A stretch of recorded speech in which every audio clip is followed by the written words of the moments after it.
ይህ ሰው በአሸዋው ተንሸራቶ ከወደቀ በኋላ ላለፉት 3 ቀንና 3 ሌሊቶች በደረቱ ተኝቶ አሳልፏል። ነገር ግን ትንሽ ቀና ብሎ እንኳን መንቀሳቀስ አይችልም ነበር። ምክንያቱም ከኋላው ወደ 100 ሜትር ይጠጋ የነበረ ገደል ነበር። ወደዛም የሚወድቅ ከሆነም ወዲያውኑ የሚሞት ይሆናል። ስለዚህም ራሱን ለማትረፍ አንሸራታች በሆነው አሸዋው ላይ በእጁና በሰውነቱ አጥብቆ ለመያዝ ይሞክራል። ቢሆንም ግን አሸዋው በጣም አንሸራታች ስለነበረ የሱን ክብደት ተቋቁሞም የሚቆይ አልነበረም። ስለዚህም በመጨረሻ ሰውነቱ እየተንሸራተተ ወደ ታች መውረድ ይጀምራል። እሱም ምንም እንኳን ከባድ አደጋ ሊደርስበት ቢሆንም ነገር ግን ራሱን ተቋቁሞ ለመቆም አልቻለም። ከዚያም የሆነ ሰዓት ላይም እግሩን በመክፈት በትንሹም ቢሆን ሰውነቱን ከመንሸራተት ሊያቆም ችሎ ነበረ። በትንሹ እጆቹንም ለማሳረፍ ሲልም በግንባሩ አሸዋውን ይደገፋል። በነበረው ፍርሃት ምክንያትም ልቡ በከባዱ እየመታች ነበረ። በመጮህም ሰዎችን ለእርዳታ ለመጠየቅ ቢያስብም ነገር ግን ቀና ብሎ ሲመለከት በአካባቢው ምንም አይነት ሰው እንኳን አልነበረም። ተስፋውን በሙሉ ባጣበት ሰዓት ላይ ድንገት በቦርሳው ውስጥ የነበረው ስልክ መጥራት ይጀምራል። አንድ ያለው ተስፋም ይሄ እንደሆነም በማሰብም በቀስታ ያንን ስልክ ከቦርሳው ለማውጣት ይወስናል። ቢሆንም ግን ልክ ጣቶቹ ስልኩን እንደነኩት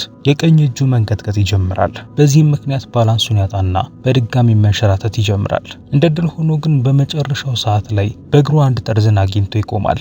ስለዚህም አሁን ለመሞት አንድ እርምጃ ብቻ ነበር የቀረው። ነገር ግን አሁን ላይ ሌላ የሚተርፍበትን መንገድ መፈለግ ይኖርበታል። ለዚህም ደግሞ ትዕግስትና ጊዜ ያስፈልገዋል። ልክ ዝቅ ብሎም ወደ ድንጋዩ እየተመላለሰ ይጋጭ የነበረውን ማዕበል ይመለከታል። ከዚያም አንድ ሐሳብ የሚመጣለትና በአፉም መቁጠር ይጀምራል። እየቆጠረ የነበረውም ያ ማዕበል ድንጋዩን የሚመታበትን ሰዓት ነበረ። በተደጋጋሚ ጊዜም ቢወርቅ እንኳን ውሃው ላይ የሚያርፍበትን ጊዜ ካሰላ በኋላ እንደምንም ድፍረቱን አሰባስቦ ቀጣዩ ማዕበል በመጣበት ሰዓት ላይ ዘሎ ወደዛ ውስጥ ይገባል። የመጣው የውሃ ማዕበልም ድንጋዩን ሸፍኖለት ወደ ውሃው ውስጥ እንዲገባ ያደርገዋል። ቢሆንም ግን በትንሹም ቢሆን ከስር የነበረው ድንጋይ አግኝቶት ነበረ። የመታው ደግሞ ወገቡ ጋር ነበረ። በዛም ምክንያት ራሱን ከሳተ በኋላ እንደ ድል ሆኖ ግን በድጋሚ ይነቃል። ከዚያም ታፍኖ ከመሞቱ በፊትም ከውሃ ውስጥ እንደምንም ይወጣል። ከዚያም ያለውን አቅም በመጠቀም በቅርብ ወደሚገኘው ድንጋይ ጋር ያመራል። ከዚያም በጉሮሮ ገብቶ የነበረውን ውሃም ወዲያውኑ መውጣት ይጀምራል። በከባዱ መተንፈሱን ቀጥሎ ልክ ትንፋሹ በተስተካከለበት ሰዓት ላይ ቀና ብሎ ይቀመጣል። ከዚያም እጁ ላይ በተሰማው ህመም እጁን ቀና አድርጎ በሚመለከትበት ሰዓት ላይ እጁ በከባዱ እንደተሰነጠቀ ይገነዘባል። በዛም ምክንያት ከስጋው አልፎም አጥንቱ ይታይ ነበረ። ምንም እንኳን ህመሙ ከባድ ቢሆንም ነገር ግን የሚጸጸትበት ሌላ ጊዜ አልነበረውም። ከዚያም ለመሄድ በተነሳበት ሰዓት ላይ እናም ልክ አንድ እርምጃ እንደተራመደ የሆነ አጥንቱ ላይ የመሰበር አይነት ስሜት ይሰማውና ወዲያውኑ ይወድቃል። የወደቀውም ድንጋዩ ላይ ስለነበረም ወዲያውኑ ራሱን እንዲስት ያደርገዋል። ከዚያም የሆነ ሰዓት ላይ በመጣበት ማዕበል ምክንያት ራሱን ከሳተበት ይነቃል። ድጋሚ ለመነሳት ቢሞክርም ነገር ግን እግሩ አሁን እየተንቀሳቀሰለት አልነበረም። አንድና እንዲንቀሳቀሱ የነበሩትም ጣቶቹ ብቻ ናቸው። ምክንያቱም ከላይ ሲዘል ያገኘው ድንጋይ ጎኑ ላይ ያለውን አጥንት ሰብሮት ነበረ። ስለዚህም ይሄ እግሩ ሰውነቱን ተቋቁሞ መራመድ እንዳይችል አድርጎታል። በዚህም ፍርሃት ውስጥ ገብቶም ለእርዳታ መጣራት ይጀምራል። ቢሆንም ግን በቦታው ላይ ማንም ሰው ስላልነበረ የሚሰማው ሊያገኝ አልቻለም። ልክ ተስፋ ሊቆርጥ ባለበት ሰዓት ላይም ድንገት በቦርሳው ውስጥ ሞባይል ይዞ እንደነበረ ያስታውሳል። ስለዚህም ይሄ ህይወቱን እንደሚያተርፍለት በማሰብ በዛ ለመደወል ይወስናል። ቦርሳውንም አውልቆ በጥርሱ ዚፑን ከከፈተ በኋላ ግራ እጁ ቁስል ስለነበረ በቀኝ እጁ ስልኩን ያወጣል። ቢሆንም ግን ልክ ስልኩን እንዳወጣው ውሃ ውስጥ በገባበት ሰዓት ላይ ስልኩ ጸጥ ሊል እንደቻለ ይገነዘባል። ስለዚህም አሁን ላይ ከተራ ዕቃነት የዘለለ ምንም አይነት ጥቅም አይኖረውም። ይህንንም በተመለከተበት ሰዓት ላይ ሙሉ ለሙሉ ተስፋ ይቆርጣል። ወደ ሰማዩም እየተመለከተም ቀጣይ ምን ሊያደርግ እንደሚችል ማሰብ ይጀምራል። ከዚያም ግን ሲያስብ ከዚህ በላይ እዚህ ድንጋይ ላይ ተቀምጦ የሚያሳልፍ ከሆነ የውሃው መጠን በጨመረበት ሰዓት ላይ ይህም ቦታ በውሃው እንደሚሸፍን ያስተውላል። ስለዚህም ውሃው ከመሙላቱ በፊት ከዚህ ቦታ መሄድ ይኖርበታል። ለዚህም ቲሸርቱን ካወለቀ በኋላ ጉዳት ደርሶበት የነበረው እጁ ላይ ጠመጥመዋል። ከዚያም እየተዟዟረም ወደ የትኛው በኩል መሄድ እንዳለበት ማሰብ ይጀምራል። በየአቅጣጫውም የነበረው አሁን ተቀምጦበት የነበረው አይነት ድንጋዮች ብቻ ነበሩ። ከዚያም ግን ከጥቂት ርቀት በኋላ ትንሽ አሸዋ የሚገኝበት የባህር ዳርቻ እንዳለ ይገነዘባል። ምናልባት ወደዛም ካመራም ህይወቱ ሊተርፍ እንደሚችልም ያስባል። ከዚያም ይህን አስበው ቦርሳውን ከያዘ በኋላ ራሱን እየጎተተም ቢሆን ወደ ውሃው ውስጥ ይገታል።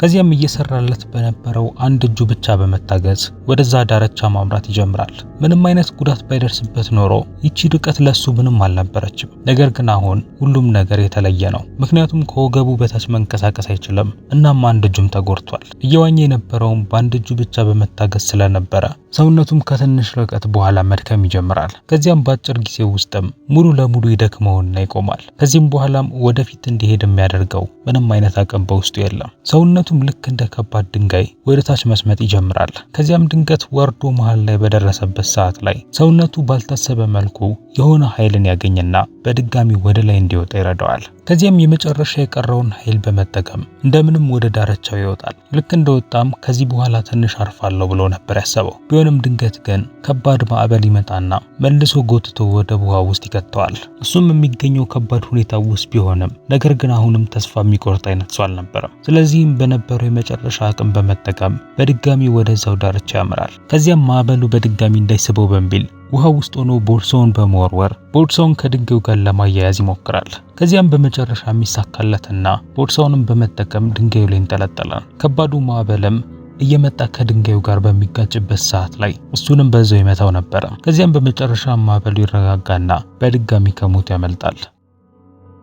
ድንገትም የቆሰለውን እጁን ወደዚህ የመጣችው አንድ ጥንባሳ ለመብላት ትሞክራለች። ይህን ማድረጓም በተሰማው ስሜት ከተኛበት እንቅልፍ እንዲነቅ ያደርገዋል። ከዚያም እሷን ካባረራት በኋላም ያለውን አቅም በሙሉ በመጠቀም ቦርሳውን ከድንጋዩ ያላቅቃል። ካላቀቀም በኋላም ይወድቃል። ከዚያም ራሱን እየጎተተም ወደ አሸዋማው ቦታው ላይ ይደርሳል።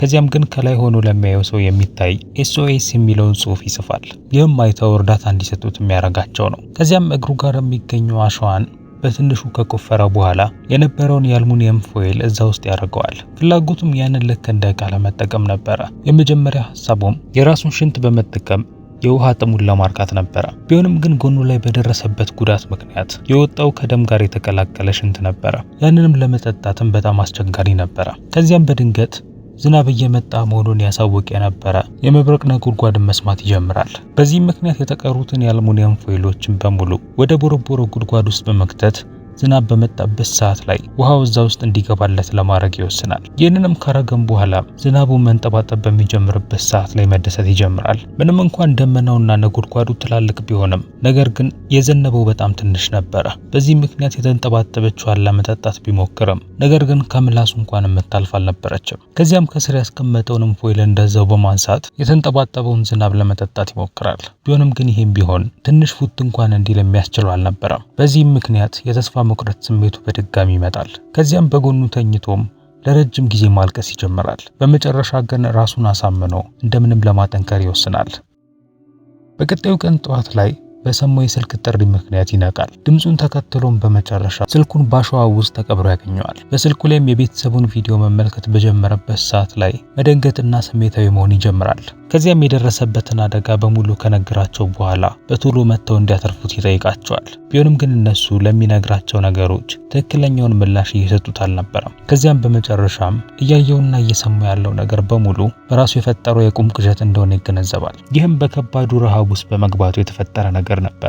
በመጨረሻም ሊተርፍ እንደማይችል በማሰብ ስልኩን እየተመለከተ ቤተሰቡን ይሰናበታቸዋል። ከዚያም የባህር ዳርቻው ላይ በመተኛትም ሞት መጥቶ እስኪወስደው ድረስ ይጠብቃል። ቁስሉም መሽተት የጀመረ ሲሆን ጥንባንሳዎቹም ያንን እያሸተቱ በቦታው ላይ እሱ እስኪሞት ድረስ እየጠበቁት ይገኛሉ። ከዚያም በድንገት በተኛበት ሰዓት ላይ የሆነ እያለፈ ያለ ጀልባ ያለ ይመስለዋል። ያንንም በተመለከተበት ሰዓት ላይ ተስፋው በድጋሚ ይመጣል። ነገር ግን ከዚህ በፊት እንደተመለከተው የራሱ ቅዠት እንዳይሆን በመፍራት ችላ ለማለት ያንገራግራል። ከዚያም በመጨረሻ ግን የመጨረሻ ድሉ ሊሆን እንደሚችል በማሰብ እንደምንም የተሰበረውን የሰርፍ ቦርድ በመጠቀም ራሱን እየጎተተ ወደ ውሃ ውስጥ መግባት ይጀምራል። ከባዱ ማዕበልም በመጣበት ሰዓት ላይ ወደ ዳርቻው እሱን ይገፈትረዋል። ቢሆንም ግን እስካሁን ጊዜ ድረስ ተስፋ አልቆረጠም። እንደምንም ራሱን እየጎተተም የከባዱን ማዕበል ቦታ ያልፋል።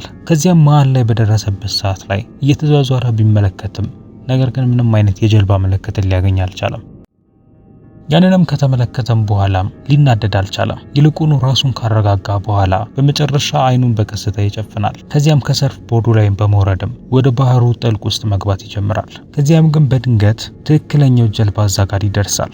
ከዚያም አንድ ሰው ወደ ውሃ ውስጥ ዘሎ በመግባት እሱን እየጎተተ ማውጣት ይጀምራል። ዶክተሮቹም የሚደረገውን እርዳታ ካደረጉለት በኋላ በመጨረሻ ይህ ሰው ራሱን ከሳተበት ይነቃል። ይህ ታሪክ እውነተኛ ታሪክ ሲሆን ይህን ተስፋ የማይቆርጥ ማንነት ያለውን ጀግና ሰው ያስመለከታል ነበረ። ይህም ምንም እንኳን ሁኔታዎች ለኛ ከባድ ቢሆኑም ነገር ግን ተስፋ ሳንቆርጥ መታገል እንዳለብን ጥሩ ማስተማሪያ ነው። ለሰውም ዋና የመኖሪያ ምክንያትም ተስፋው ነው። ፊልሙ ይህን ይመስል ነበረ። ከተመቻችሁ ቪዲዮን ላይክ፣ ቻናሉን ደግሞ ሰብስክራይብ ማድረጋችሁን እንዳትረሱ። በሌላ ቪዲዮ ደግሞ እስከምንገናኝ ድረስ ግን ቻው።